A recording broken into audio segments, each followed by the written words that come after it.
Good morning and welcome back to Sugar Mama's Fireplay, the podcast where we dive deep into financial empowerment, helping you take control of your financial future with smart, simple, and effective financial strategies. I am your host, financial planner, Canna Campbell, and today's episode is all about learning the core lessons from investing that can help you grow your wealth and achieve financial freedom. Now, recently I came across a blog post by an economist, Shane Oliver from AMP, reflecting on his 40 years of investing, and it sparked something within me. You see, Shane's insights reminded me that there are universal principles that withstand the test of time, no matter how volatile the market may seem. So today I want to share with you my 7 key lessons I've learned on my own financial journey to empower you on yours. So let's get started. Now, before we begin, a quick reminder that all of my content is general in nature and educationally based only. And always, you can refer to my financial planning license details in the podcast notes. All right, let's get started.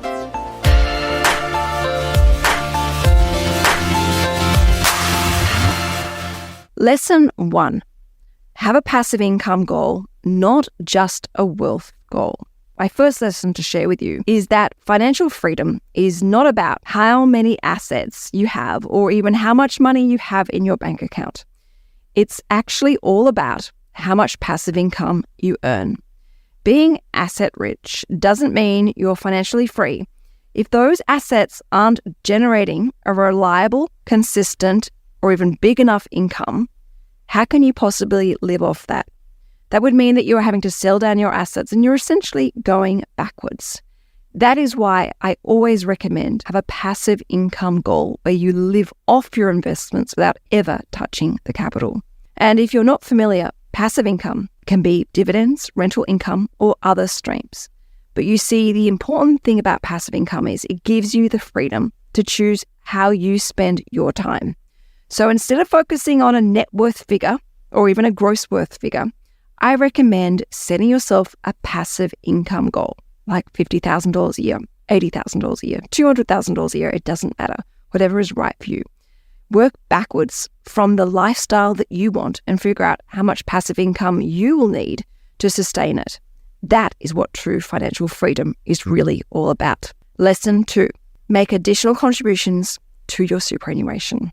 Yes, I know this lesson is a bit of a boring, dull one, but I promise you it's an important one that you won't regret following if you can implement it. Of course, the power of superannuation. Now, you've heard me talk about this before, but it is worth repeating. Even small contributions can add up massively over time.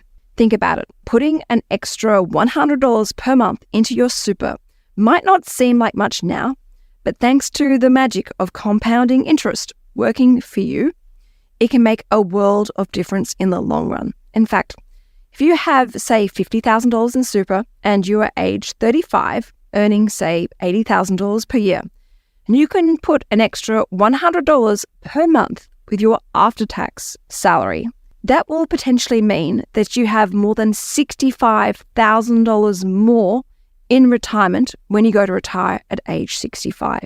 It's just over $25 per week.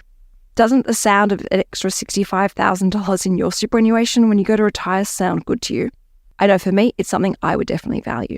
And a great way to help make sure that this actually happens is to set up a regular contribution plan with your superannuation provider. Almost set and forget. And as you know, hopefully from listening to all my other episodes, superannuation is one of the most tax-efficient ways to build wealth. As I say, super is sexy. And the restrictions on accessing it before retirement are actually a good thing. They act as a safeguard to keep you from dipping into your future. Over time, you can increase those contributions as your income grows, obviously within the annual caps and boundaries. But trust me, your future self will be incredibly thankful that you did this. Lesson 3. Super and non-super investing are just as crucial. So while superannuation is powerful, it is sexy, it is crucial for your wealth creation journey. I also believe that it is also important to have an investment portfolio outside of super. I call it a two-pronged investment approach. Why? Because it gives you flexibility. If you are aiming for an early financial independence, that is an early retirement, prior to age 55. You do not want all of your money tied up in superannuation, in particular if the legislation changes and you can't access it until a later stage than age 60. By investing outside of super as well, whether it be in dividend-paying stocks, real estate, or other investment assets, you have a lot more control.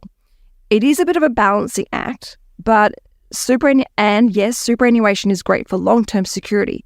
But having investments that you can access that passive income or even capital if you need to can help you reach financial independence on your own terms, not under the government's terms. Lesson 4. Don't try and be a stockbroker. Use ETFs and listed investment companies. So lesson 4 is very simple. And I know this may sound quite as a surprise considering I'm a financial planner and I work with so many stockbrokers, but don't try and be a stockbroker. I certainly don't try and be a stockbroker. Picking individual stocks is not only time-consuming, but it's incredibly risky. Instead, make your life a lot easier and consider using exchange-traded funds or my personal favorite, listed investment companies. These are professionally managed and give you exposure to immediate exposure to a wide range of stocks without having to stress over picking individual correct ones. Outsource that. Delegate those stresses, those responsibilities to someone who's got 10, 15, 20, even 100 years of experience. And if you haven't listened to my episode with Whitefield, I highly recommend that you go and do so. It's an absolutely brilliant episode where I pick the CEOs of Whitefield, Angus Glusky, about the power of listed investment companies. And yes, of course, is a small ongoing fee attached to ETFs and listed investment companies. But when you think about the time you save and the professional expertise you're leveraging off, it is absolutely worth every single dollar. Plus, with ETFs and listed investment companies, they help you diversify your money, your investment portfolio automatically, immediately, spreading your risk across a broad range of markets and companies and industries rather than being tied to, say, 1, 2, 3, or even 4 different companies. So trust me, you will feel so much more relief in using an ETF or a listed investment company. And yes, I would say about 50 to 80% of my own investment portfolio, with both my superannuation investment portfolio, my own personal share portfolio, I use listed investment companies and ETFs for a majority of the time. Lesson 5, turn down the noise, especially during times of market volatility. This lesson is particularly important in today's world. Turn down the noise, that is the white noise. With social media, 24-hour news, and the constant chatter from financial experts predicting crashes and booms, it can be incredibly overwhelming. It is so easy to get caught up in these fear-driven headlines about an impending market crash. But remember, these predictions are rarely accurate in the long term. The truth is, markets go through cycles, ups and downs. But that doesn't necessarily mean there is a disaster looming. In fact, quite often these so-called disasters end up being amazing opportunities. That is, opportunities to buy the same quality assets, but at a significant discount. And when I say the same quality assets, I'm talking same quality asset income stream as well. So focus in your own lane and stay the course. Tune out to the doomsayers and keep hustling in the meantime to help create as much spare cash as possible to put towards growing your investment portfolio and your wealth creation success. And as I used to tell my clients, when you're feeling stressed or worried, just go and take a nap. You'll feel so much better when you wake up. Lesson 6, learn from market downturns. Speaking of downturns, lesson 6 is to embrace these downturns. Market corrections and downturns are very normal. And if you're prepared, they can actually present huge buying opportunities. History shows us that markets always recover on average about 18 months.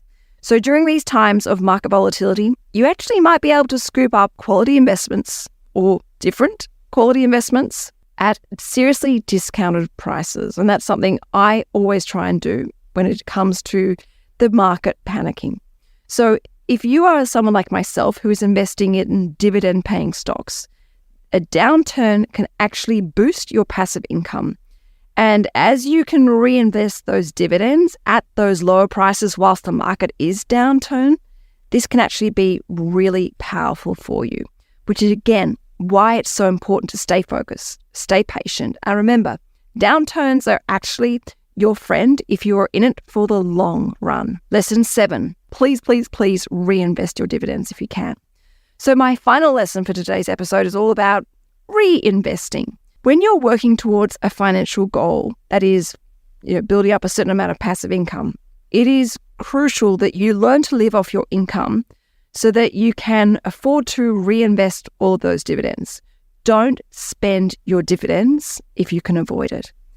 If you can reinvest those dividends back into the portfolio, that is, buy the same asset or use that dividend to buy other stocks to add greater diversification to your portfolio, it is incredibly valuable.